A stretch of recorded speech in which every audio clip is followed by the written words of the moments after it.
Jadi seperti itu. Mengapa besar ya? Karena memang daya tariknya luar biasa kalau sudah menyangkut pejabat publik. Orang ragu kalau dia adalah hacker yang memang hebat dan internasional. Kenapa akhirnya hingga saat ini belum ketangkap? Saya khawatir kalau nanti ada bencana cyber. Ini masih kejadian-kejadian ancaman cyber ya.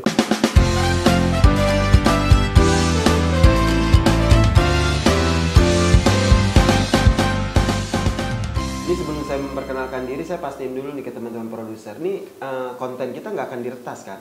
Oh aman. Aman ya? Aman ya? Soalnya jangan sampai apa yang kita obrolin ini jadi nggak tayang nih di channelnya Obras. Karena informasinya akan daging banget. Karena kita akan membahas soal yang tengah heboh nih saat ini di dunia maya atau dunia digital. Soal peretasan, hackeran. Siapa lagi kalau bukan soal Bjorka. Saya sapa dulu teman-teman netizen. Selamat pagi, selamat siang, selamat malam. Apa kabar teman-teman netizen?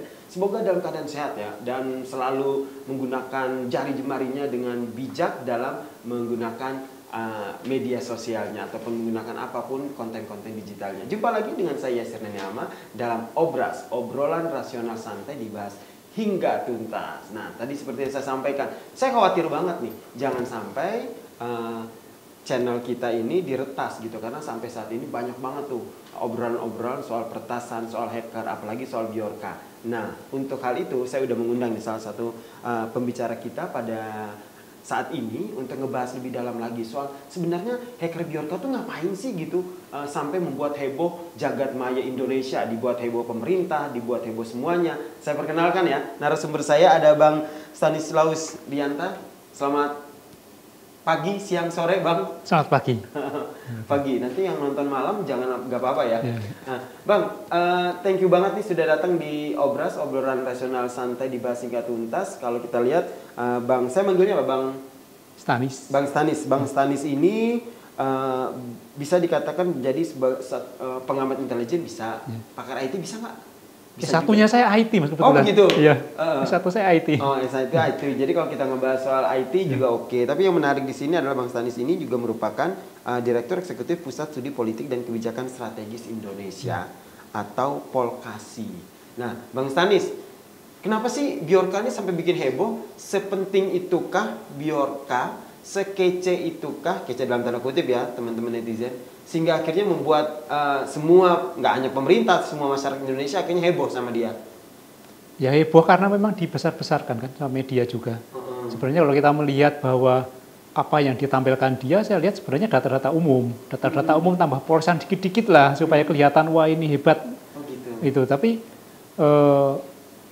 kalau kita melihat suatu kasus, kita lihat motifnya dulu. Iya. Motif itu bisa muncul dari statement yang dia keluarkan. Saya melihat ada motifnya campur-campur. Ada motif ekonomi, dia mau jual data. Ada motif eksistensi, ingin menunjukkan bahwa dia siapa. Ada motif politik, ini yang aneh nih. Jadi sampai sekarang akhirnya orang bingung, siapa ini? Itu yang menjadi menarik. Karena sasarannya adalah sasaran pejabat pemerintah dan data-data yang dianggap bisa bisa menaikkan eksistensi dia. Udah saya bisa membongkar data ini. Jadi seperti itu. Mengapa besar ya? Karena memang daya tariknya luar biasa kalau sudah menyangkut pejabat publik kan sudah luar biasa. Padahal ketika dilihat ternyata data yang dia retas itu bukan data yang spesial ya. Ya masih data umum. Data umum ya. Data umum yang mungkin bisa dilihat dari CV-nya masing-masing orang. Misalnya pejabat itu pernah di partai politik, kita cek aja CV-nya di parpol. Ada lengkap kok itu. Langsung lengkap ya. Ya. Berarti kerajinan juga ya Bjorka ini ngumpulin data-data itu ya. Ya, kalau sebagai pembuat suatu kehebohan memang pasti dia riset terlebih dahulu. Itu yang harus diapresiasi sebenarnya. Dia riset, mengumpulkan data itu kan dia sudah mengumpulkan data dulu. Tapi tetap saja kan yang disayangkan respon pemerintah. Respon pemerintah yang jadi tadi ada 3, motif ekonomi, motif eksistensi dan juga motif politik. Satu-satu kita bahas ya. Motif ekonomi. Kenapa akan dia memilih motif ekonomi? Karena dia ingin menjual data dan mendapatkan keuntungan kan? Dan apakah motifnya itu sudah tercapai? Kalau dari kalau dia berhasil membuat, kemudian ada yang beli tercapai. Tapi kan kita tidak tahu siapa yang berhasil beli atau dia mengumumkan ini sudah beli. Underdone begitu ya. Atau jangan-jangan dibalik. Dia itu beli dulu data itu. Ketika Peduli Lindungi kan pernah bocor itu kan. Dia beli data, lalu dia cicil itu disebarin untuk jual lagi kan bisa aja. Bisa juga ya. Saya juga ragu kalau dia yang membobol sebenarnya. Jangan-jangan dia beli lalu dia dia jual untuk kelihatan supaya dia memenuhi motif eksistensi dia, motif ekonomi dia.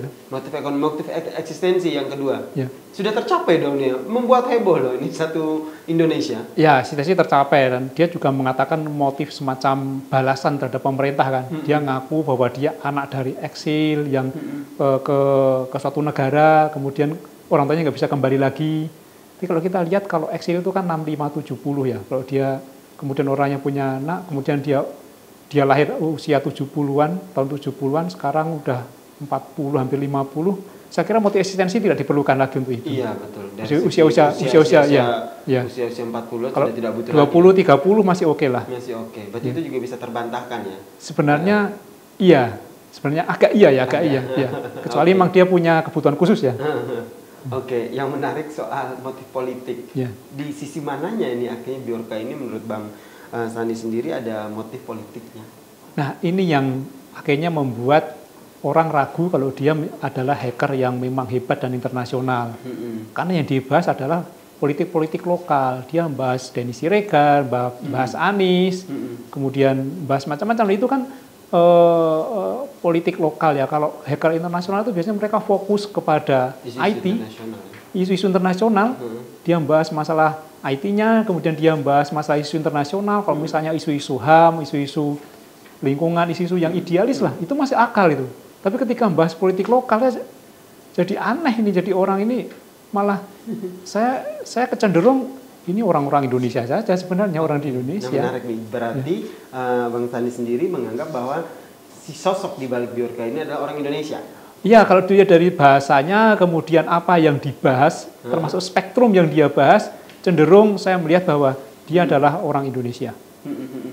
Oke, dia orang Indonesia. Kemudian berarti yang menarik juga tadi Bang Sandi bilang bahwa ini jangan-jangan dia tidak meretas, tapi tidak membeli. Berarti menyaksikan dong bahwa si sosok di balik Bjorka ini adalah seorang hacker. Ya kita lihat saja apa yang akan ditampilkan lagi. Tapi ketika melihat data yang ditampilkan, itu masih data-data umum, nomor telepon pejabat, belum signifikan itu sebagai hacker internasional yang heboh itu enggak. Saya agak sanksi sih. Tapi tidak baik juga kita menantang kan. Tidak boleh juga kalau menantang misalnya nanti dampaknya signifikan terhadap keamanan data negara, itu tidak baik. Betul. Tapi kalau kita melihat apakah ini hacker internasional yang mempunyai kualifikasi yang benar-benar hebat, tapi dilihat dari data-datanya saya ragu. Karena data-data yang dia tampilkan di publis itu ya biasa aja ya, gitu ya. Ya, data dari CV bisa diambil kita. CV pejabat itu bisa kok.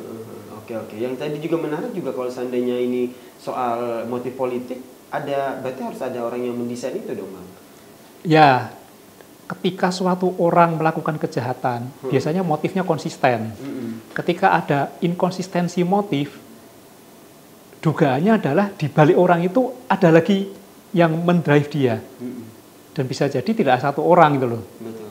Jadi motif-motif politik itu bisa jadi desain, bisa jadi titipan, atau memang titipan yang mendrive dia. Oke, termaksud banyak yang beredar di media sosial soal pengalihan isu begitu. Setuju? Ya, ini. Kalau pengalihan isu itu memang dimanfaatkan saya kira. Jadi bukan secara khusus didesain untuk mengalihkan isu. Saya kira tidak. Tetapi ketika ada suatu peristiwa, kemudian ada isu besar, pemilik isu besar itu pasti akan memanfaatkan peristiwa-peristiwa atau apapun di sekitarnya supaya isu dia tertutup. Jika memang dia perlu untuk itu. Itu normatif, semua orang akan menggunakan itu kok. Misalnya saya punya isu yang menyerang saya, kemudian ada isu di luar yang bisa dikapitalisasi untuk menutup isu saya, pasti saya gunakan kok. Itu normatif itu. Normatif ya. Nah, jadi tidak serta-merta bahwa Bjorka ini menjadi sebuah pengalihan isu ya, sedangkan beberapa isu yang lagi happening di tanah air saat ini ya, Bang. Ya pasti dimanfaatkan. Pasti akan dimanfaatkan oleh pemilih isu lain yang memang perlu untuk ditutup. Wah, saya lagi jadi sorotan nih. Udah deh, sederhananya gini ya teman-teman netizen.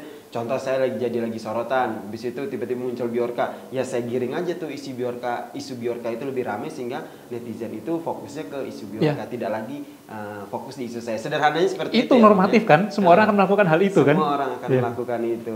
Nah, ini masih heboh nih soal Bjorka. Ini gagap nggak sih pemerintah? Oh iya. pertama kali muncul kan kita lihat respon Kominfo kan lucu ya, melempar ke BSSN, kemudian ada, saya nggak tahu yang menyatakan siapa, tapi ada mengatakan keterbatasan anggaran.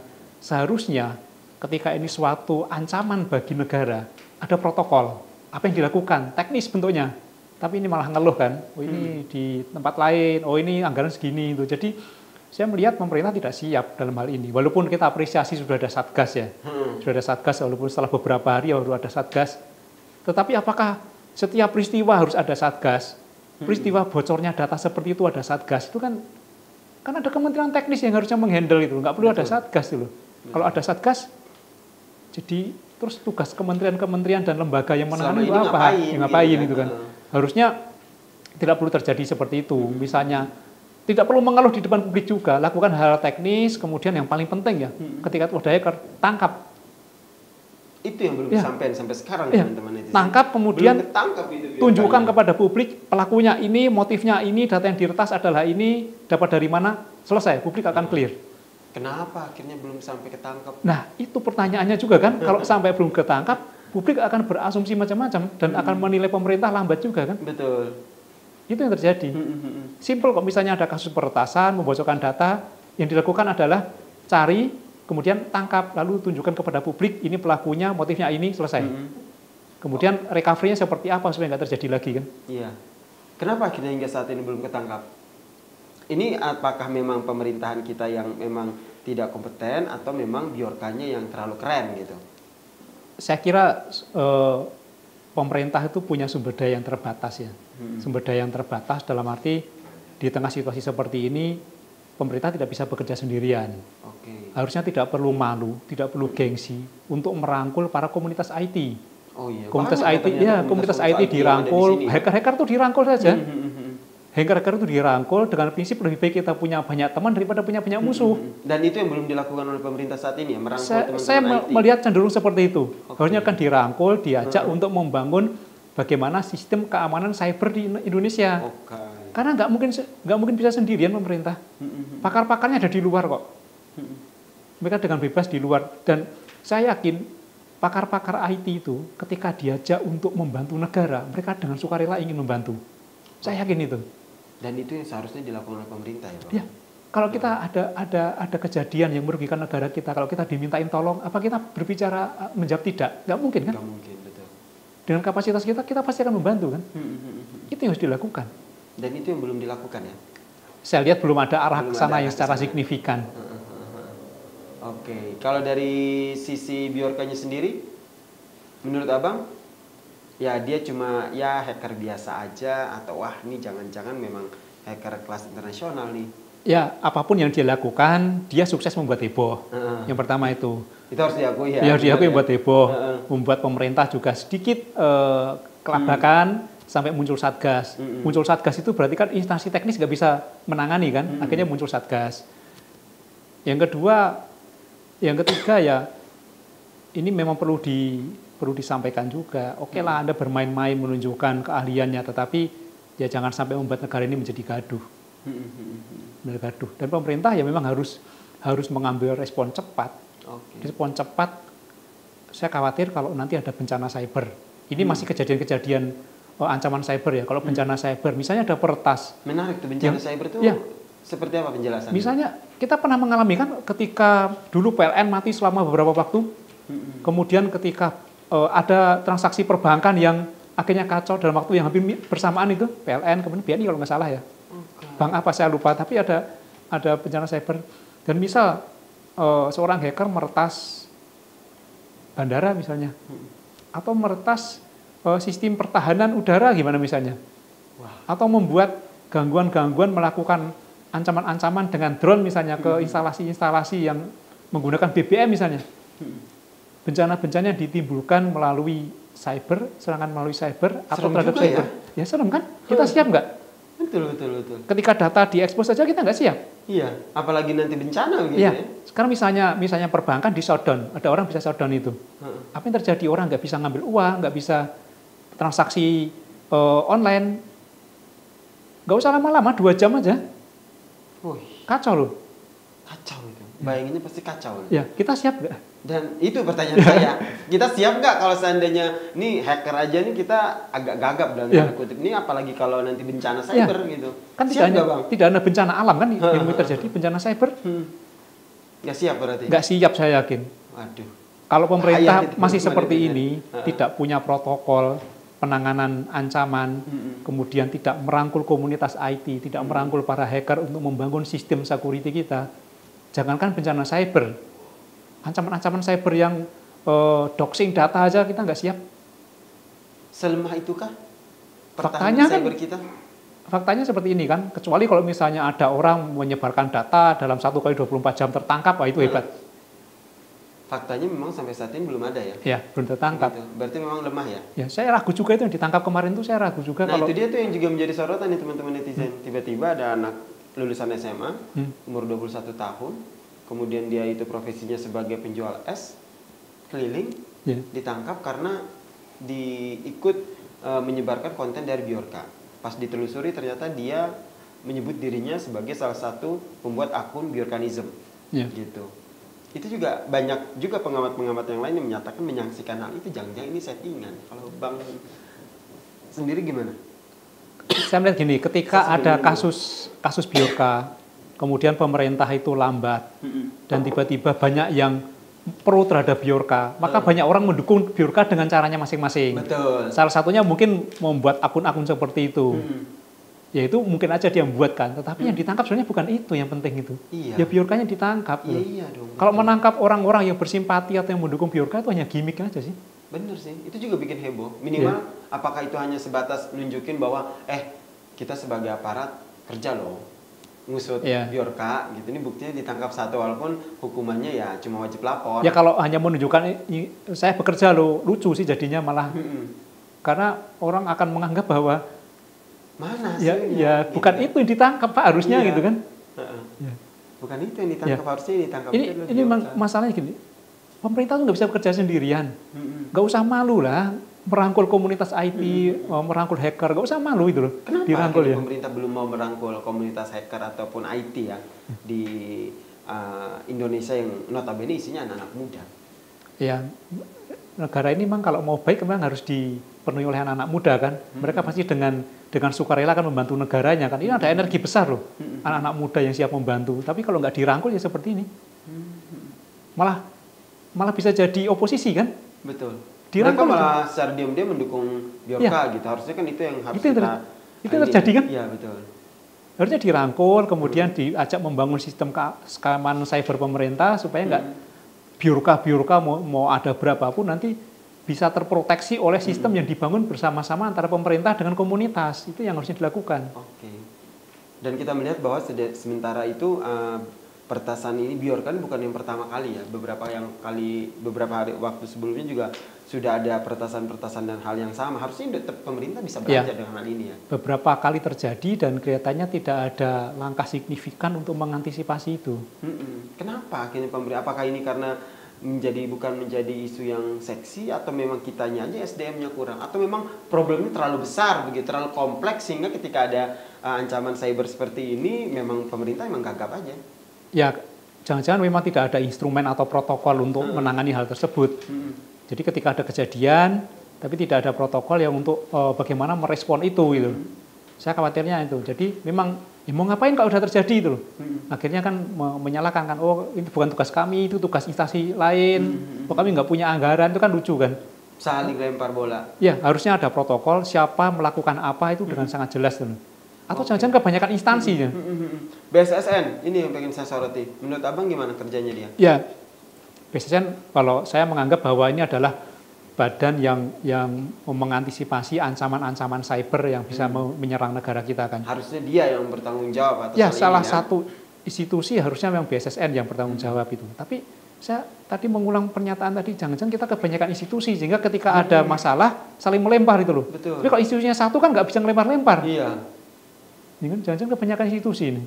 Untuk ngurusin ini aja ya. Iya. Ngurusin si Bjorka ini aja nih. Tapi akhirnya Bjorka ini membuat kita semua, teman-teman netizen juga akhirnya membuka matanya bahwa oh begini ya pertahanan sibernya Indonesia begitu kan. Yeah. Banyak yang akhirnya mempertanyakan, lah kok tidak oke ini pertahanan sibernya Indonesia begitu. Itu akhirnya jadi citra buruk juga dong buat pemerintah. Ya, tidak hanya itu kan, kita memasuki era-era yang Internet of Things kan.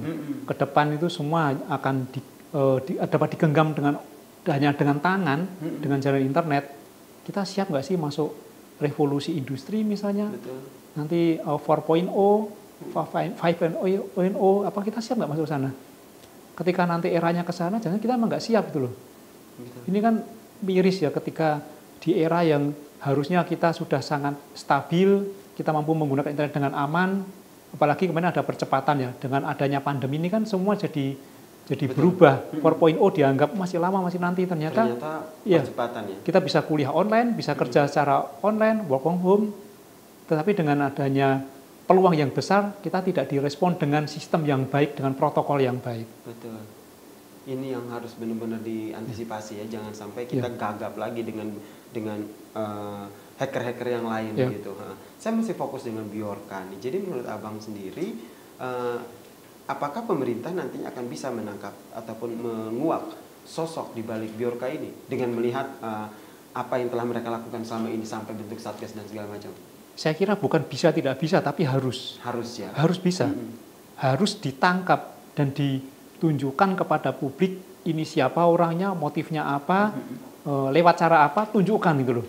Karena hanya itu satu-satunya cara untuk mengembalikan kepercayaan pemerintah di mata masyarakat. Ini masyarakat menganggap bahwa keamanan cyber kita lemah. Betul. Pemerintah dianggap lemah juga dalam merespon hal ini. Satu-satunya cara untuk merecovery itu, merecovery stigma itu, tangkap. Kalau memang orang di luar negeri ya tunjukkan aja, kerjasama dengan Interpol kan bisa kan. Minimal mengetahui siapa orangnya, kemudian motifnya apa. Harus ya. Ya, dan kemudian dilakukan perbaikan. Dia masuk lewat celah mana, jangan-jangan dia hanya beli data. Kalau dia melakukan hacking yang benar-benar hacking, dia melalui seperti apa caranya, apa firewall yang berhasil dia tembus, lewat apa, itu kan disampaikan kan. Betul. Setelah ada itu, biarkan komunitas-komunitas IT membantu pemerintah untuk memperbaiki sistem keamanan data kita. Oke, ini menarik adalah pelibatan dari teman-teman komunitas IT yang sebenarnya mereka juga kalau dimintain tolong oleh pemerintah pasti mereka akan menolong kan? Ya pasti, saya yakin itu. Betul. Pasti. Mereka orang-orang IT kita itu bukan orang komersial kok. Misalnya ada negara memerlukan bantuan pasti dibantu kok. Betul. Baik. Terakhir dari saya, apa yang harus dilakukan oleh teman-teman netizen nih? Karena mereka juga ikut juga fokus nih dengan Bjorka ini, ikut terpengaruh dengan Bjorka ini. Sebenarnya sebagai seorang warganet biasa yang setiap hari kerjanya hanya mungkin melihat handphone ataupun scroll media sosial, baiknya seperti apa sih saya bersikap dengan Bjorka ini? Yang pertama, sikap terhadap pemerintah ya. Bagaimanapun juga ini adalah negara kita. Yang benar kita katakan benar, kalau kurang benar kita benerin. Ini adalah negara kita, mari kita dukung pemerintah supaya menangani hal ini dengan baik dan tuntas. Kita jangan mendukung orang yang mengganggu negara, tetapi kita dukung orang kita dukung pemerintah. Itu yang pertama. Yang kedua, ya kalau misalnya kita mengetahui kelemahan-kelemahan dari sistem keamanan cyber, sampaikan kepada pemerintah supaya diperbaiki. Yang ketiga, tentu data kita pribadi. Mari kita peduli terhadap data kita, pelindungan data kita, sehingga jadi waspada, tidak mengubah data dengan mudah, karena itu bisa dimanfaatkan terutama oleh orang-orang seperti Bjorka ini untuk nanti menyerang balik kita, atau untuk membuat kegaduhan dengan data-data yang berhasil dia ambil. Itu saja. Oke, jadi minimal teman-teman netizen dengan adanya Bjorka ini ada satu langkah awal ya yang bisa kita lakukan sama-sama, yaitu peduli dengan data pribadi kita ya.